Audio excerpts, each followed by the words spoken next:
Estudios Bíblicos. Viaja con nosotros desde Génesis. Únete al grupo. Inscríbete. No debe de ser común en un creyente vivir en pecado. Pero reconocemos que hay ocasiones en que los creyentes caemos en pecado y nos puede pasar a cualquiera. Pero hay una gran alegría, la iglesia debe de alegrarse cuando un creyente acepta su culpa, pasa por un proceso correcto y tenemos entonces la alegría de restauración. Nada puede cambiar un momento de alegría, de restauración. Y la restauración está descrita por toda la Biblia. Así es que bienvenidos a Vida en la Verdad. Estamos estudiando el libro de Levítico y vamos a considerar ese tema de restauración. Pero es necesario que aquel que ha pecado entienda que es culpable. Sea yo, seas tú o sea alguien más. El aceptar la culpabilidad, la responsabilidad, es un gran paso a la restauración. Así es que vayamos a Levíticos capítulo 7, versículo 1, recordando que estamos leyendo en la versión Reina Valera, y te doy una vez más la bienvenida a Vida en la Verdad. Y te repito el mensaje de que te inscribas de tal manera que puedas recibir los estudios bíblicos, porque vamos a través de la Biblia. Así es que vayamos juntos a Levítico 7, versículo 1. Dios, hablando a Moisés, le dice: asimismo, esta es la ley del sacrificio por la culpa. Es cosa muy santa. Miramos este texto y la delicadeza que está ahí escrita: culpa. El sacrificio por la culpa, y es cosa muy santa. Bueno, ¿quién no ha sido culpable en alguna ocasión? ¿Quién no se ha sentido y sabe que es culpable? Todos hemos estado ahí en alguna ocasión. He aquí nuestro gran Dios, misericordioso y justo, desde el antiguo tiempo expresando lo que se tiene que hacer cuando se sabe uno culpable, cuando acepta esa responsabilidad de la culpa. Y dice que es un asunto, es cosa muy santa, o sea que es cosa seria. Versículo 2. En el lugar donde degüellan el holocausto, degollarán la víctima por la culpa y rociará su sangre alrededor sobre el altar. Observemos. En el antiguo tiempo, según se describe en el libro de Levítico, se necesitaba llevar un sacrificio. Pero notemos que ese sacrificio se iba a degollar en el lugar donde se degüellan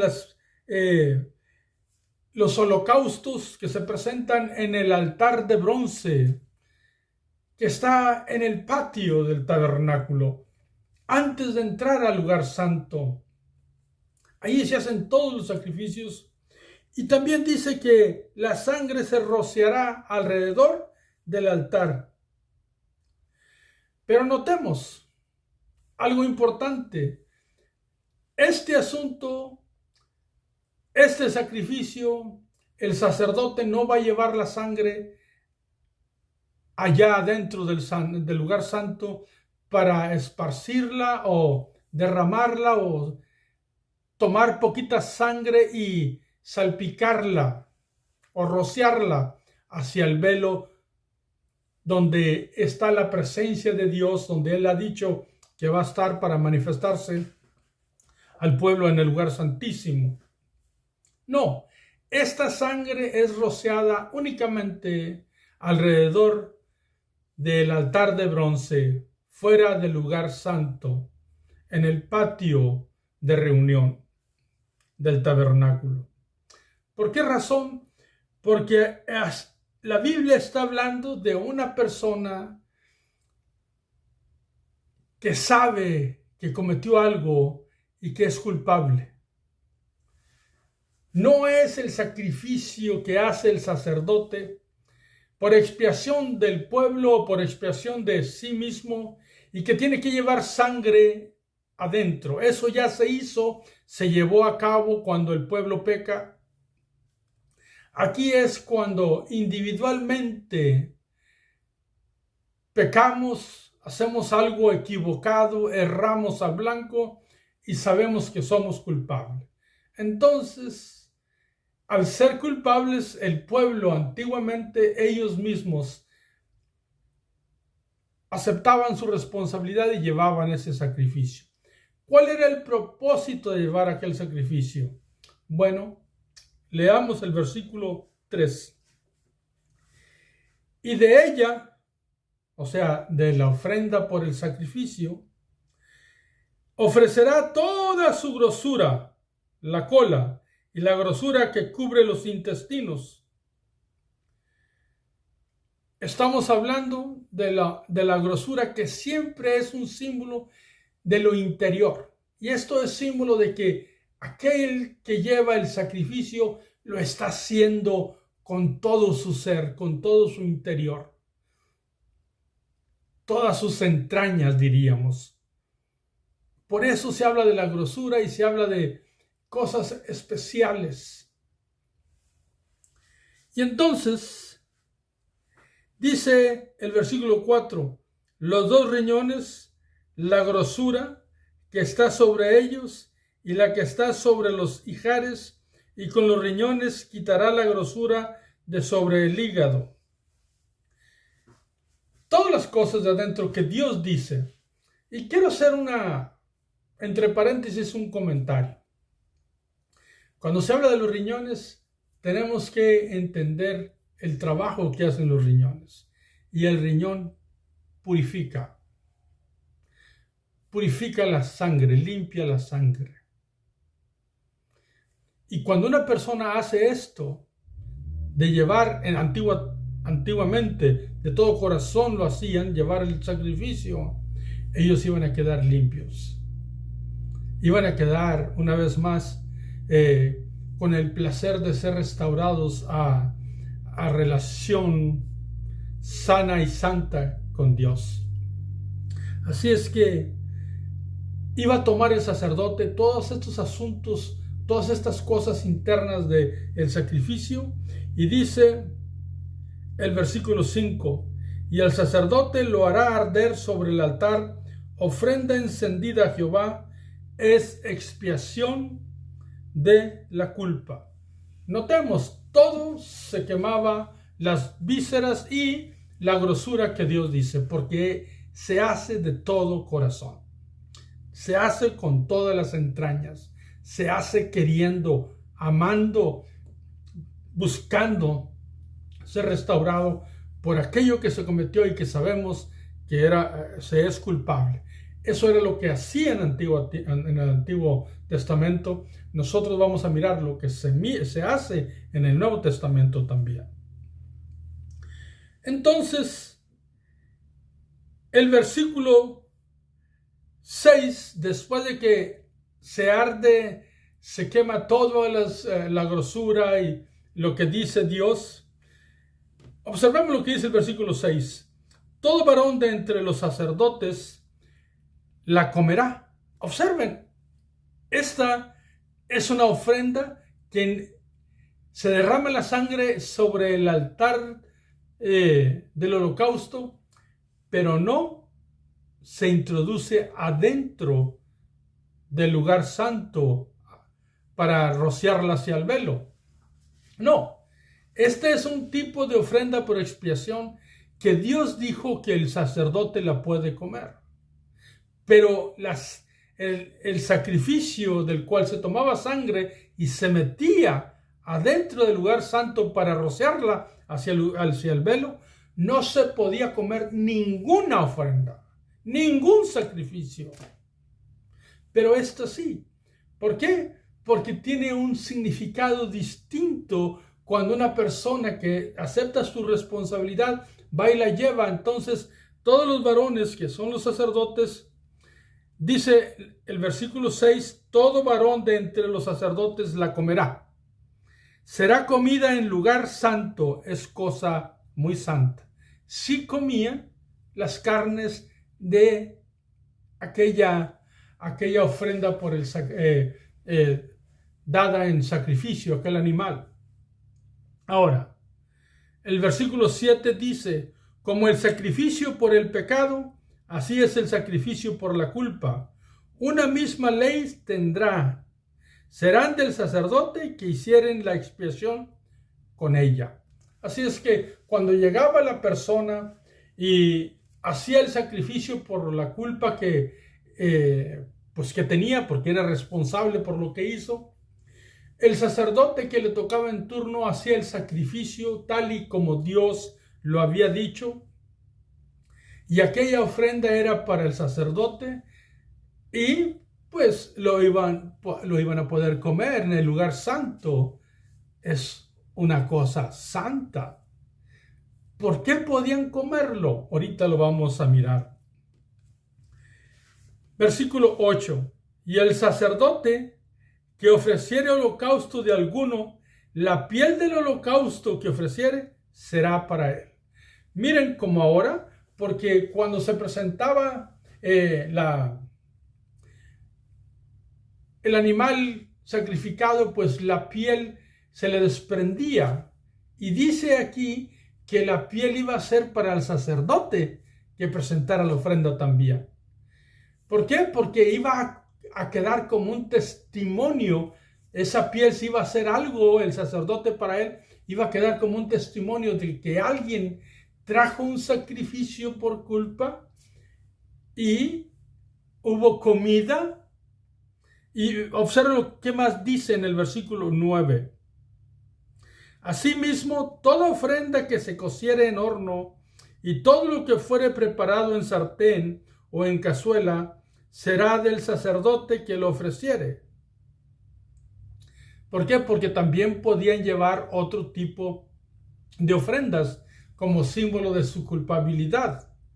Este es lo que Dios dice, te la pueden comer los sacerdotes.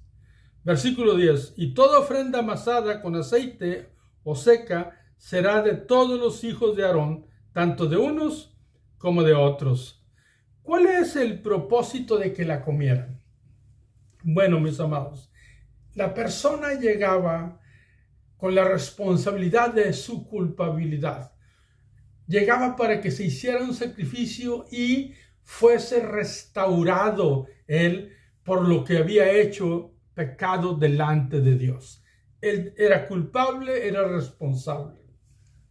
Cuando se hacía aquello, lo que necesitaba esta persona era volver a restaurar la relación con las cosas santas, con el pueblo, con los sacerdotes, que fuera acepto aquello que él llevaba. Entonces lo comían en un lugar santo porque era un motivo de alegría, un motivo de regocijo, porque llegaba a una persona que era israelita, que era del pueblo de Dios, porque también había gente que no era israelita, pero era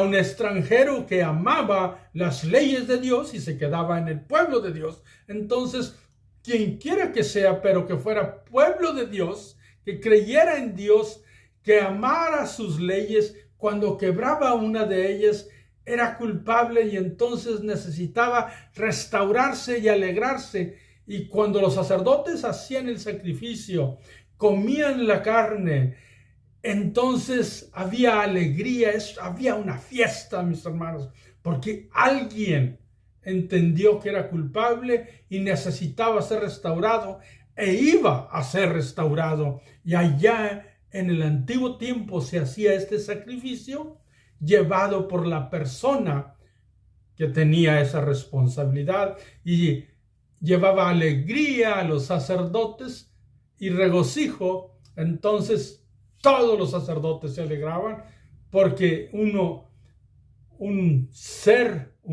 una persona del pueblo era restaurada y la persona era restaurada.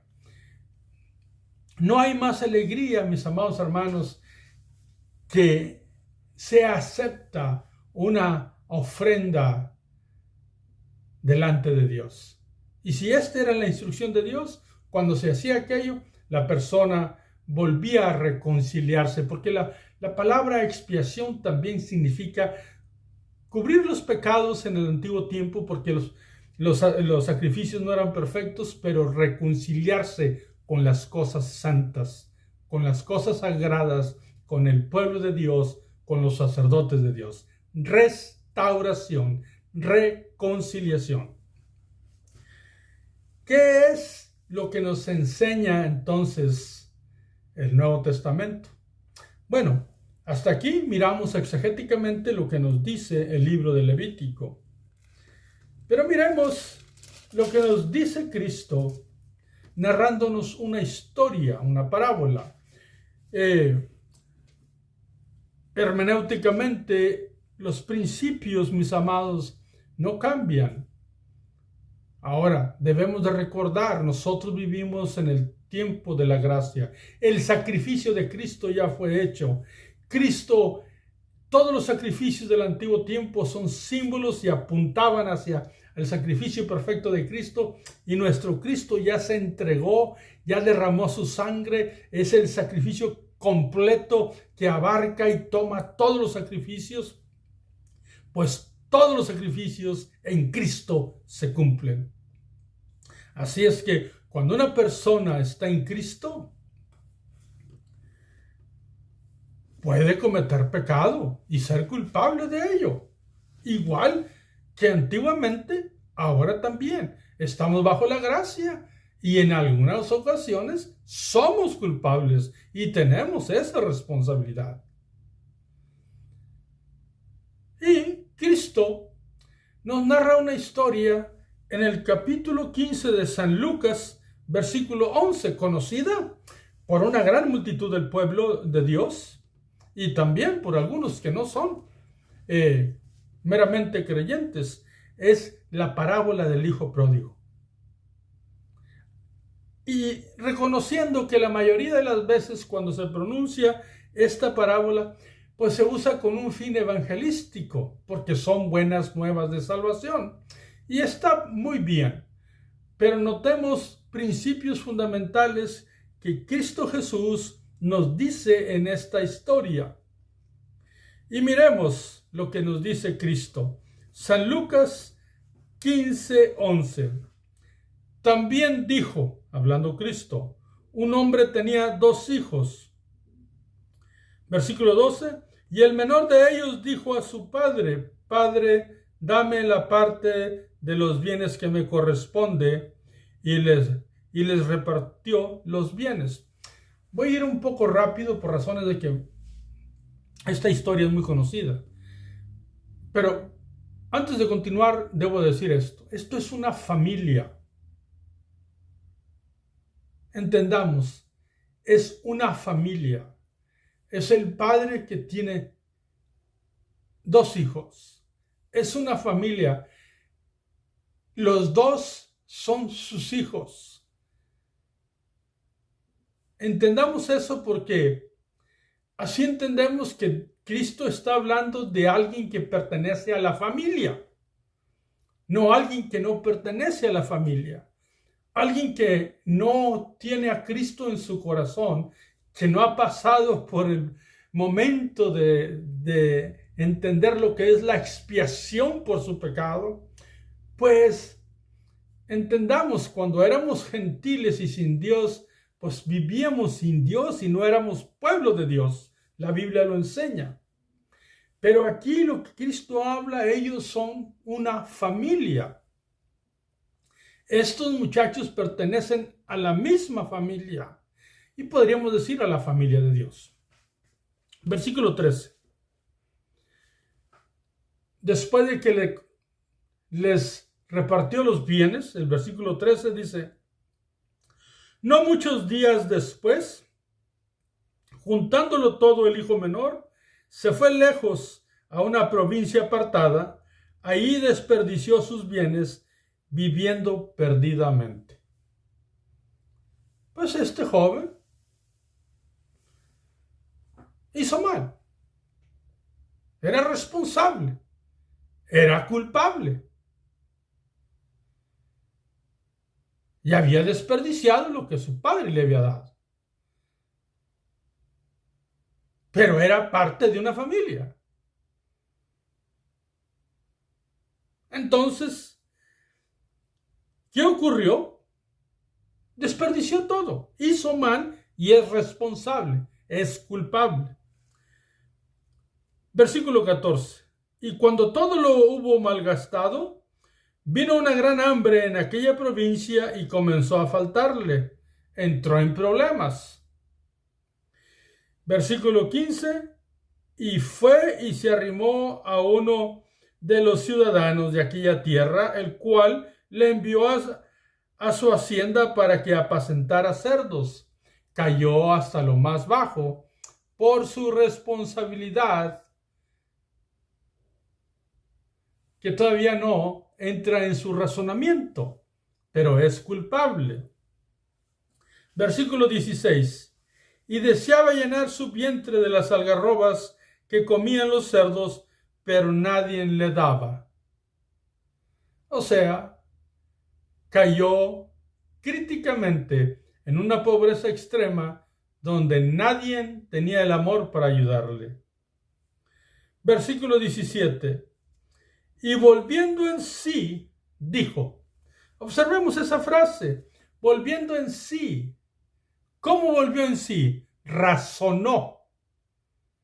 Y allí en ese momento, él va a dialogar consigo mismo y dice: ¿cuántos jornaleros en casa de mi padre tienen abundancia de pan y yo aquí perezco de hambre? Él entiende que tiene un padre porque es parte de una familia. Él entiende que está allí porque él ha incurrido en faltas, es responsable, es culpable. Entonces, en el versículo 18 dice: me levantaré e iré a mi padre y le diré: Padre, he pecado contra el cielo y contra ti. Nunca dejó de ser hijo, y él razonó y entendió que había pecado, aceptó su responsabilidad, aceptó su culpa. Eso es lo que significa esta narración en palabras sencillas. Versículo 19. Ya no soy digno de ser llamado tu hijo, hazme como a uno de tus jornaleros. Porque ahora entendía que desde su interior que no tenía manera de acercarse, no tenía méritos, porque era tremendamente culpable y lo estaba entendiendo desde su interior como las grosuras del antiguo tiempo. Versículo 20. Tomó acción y levantándose vino a su padre, y cuando aún estaba lejos, lo vio su padre y fue movido a misericordia y corrió y se echó sobre su cuello y le besó. Observemos. Aquí el hijo no lleva ningún sacrificio, razón. Lo está contando Cristo. Él es el sacrificio perfecto. Él es el sacrificio único, no hay otro sacrificio, no se necesita. Esta historia por eso ayuda para el Evangelio perfectamente, porque no se necesitan hacer sacrificios, se necesita reconocer la culpa de aquel creyente, de aquel hijo de papá Dios que ha pecado, para que razone y vuelva en sí, acepte su responsabilidad, entienda que es culpable y que venga. Ya el sacrificio por su culpa fue hecho, pero necesita entender que es responsable y venir al Padre a pedirle perdón a Dios de todo corazón, con todo su ser, con toda su alma, con todas sus fuerzas, aceptando su culpabilidad. Ya no se requiere sacrificio. Este joven no hizo sacrificio, fue recibido con un beso. ¿Qué hizo el padre? El versículo 21, llega el hijo al padre y el hijo le dijo: Padre, he pecado contra el cielo y contra ti, y ya no soy digno de ser llamado tu hijo, porque no nada más lo pensó, lo llevó a la acción. Eso es muy importante. El 22 dice: pero el padre dijo a sus siervos: sacad el mejor vestido y vestidle, y poner un anillo en su mano y calzado en sus pies, y traed el becerro gordo y matadlo, y comamos y hagamos fiesta. Porque este es mi hijo, muerto era y ha revivido, y se había perdido y es hallado. Y comenzaron a regocijarse. ¿Escucha eso? ¿Qué hacían allá? Pero allá, en el Antiguo Testamento, el que era culpable llevaba el sacrificio. Pero por cuanto el sacrificio para nosotros ya fue hecho, y aquí lo está contando aquel que es el Cordero de Dios que quita el pecado del mundo. Él es el sacrificio. Pues el joven no tiene la necesidad de traer sacrificio. Pero sí hicieron fiesta. El padre hizo una fiesta, invitó a sus siervos y comió. Allá los sacerdotes, siervos de Dios, comían en alegría cuando una persona aceptaba su culpa y llevaba un animal en ofrenda para su reconciliación. Y los sacerdotes comían. O llevaban ofrenda cocida en cazuela. Amados hermanos, esto es glorioso. ¿Por qué necesitamos entender esto? Porque tú como creyente, yo como creyente, hay ocasiones que somos culpables de situaciones. ¿Qué se requiere hacer? Aceptar nuestra responsabilidad, pedir perdón, venir al Padre, no esconder nuestra culpa y decirle de todo corazón cómo nos sentimos por lo hecho. Y la restauración causará alegría. Y eso debe ocurrir en la iglesia, mis amados. En la iglesia, cuando un miembro de alguna congregación cae en pecado, en el momento que recapacita, que acepta su responsabilidad y acepta su culpa y viene de todo corazón, entonces empieza el proceso de su restauración y causa mucha alegría a aquellos que entienden estas cosas. Voy a terminar.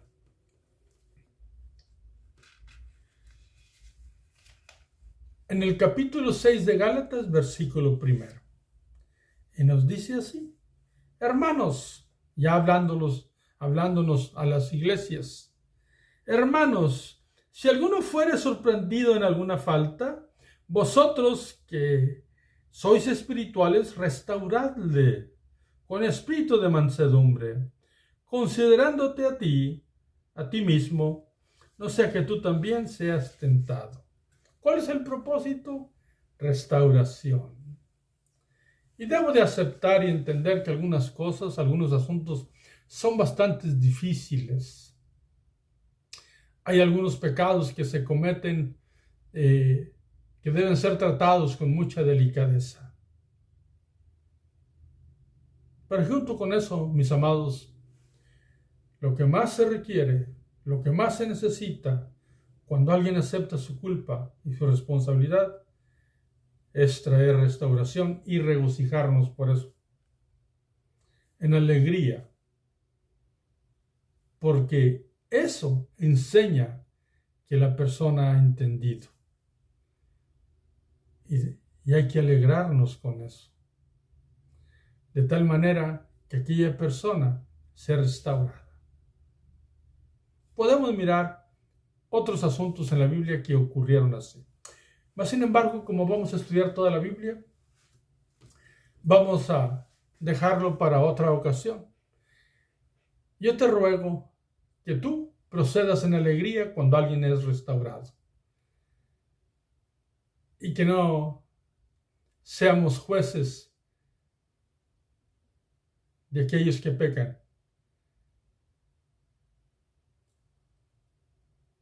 Que les ayudemos en restauración. Y ahora, si somos ministros, seas pastor o pertenezcas a una directiva de una iglesia, una directiva eclesiástica, y la persona que acepta su culpa debe de pasar por algún proceso, bueno, pues ustedes lo deciden, el pastor y aquellos que trabajan con el pastor. Pero siempre el proceso y el propósito debe de ir a la alegría de la restauración cuando la persona acepta su responsabilidad de la culpa.